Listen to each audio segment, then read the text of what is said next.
తెలంగాణ కొత్త పెట్టుబడుల విస్తరణ అంశంపై ఫాక్స్కాన్ ప్రతినిధి బృందంతో చర్చలు జరిపారు.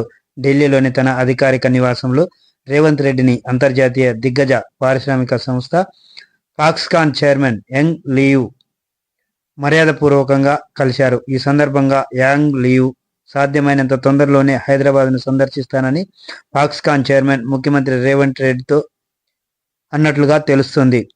గడిచిన వారంలో అమెరికా, దక్షిణ కొరియా పర్యటనలో కావలసిన పెట్టుబడులు, తెలంగాణపై అంతర్జాతీయంగా నెలకొన్న ఆసక్తుల గురించి మంత్రి శ్రీధర్ బాబు యంగ్ లియుకు తెలియజేశారు.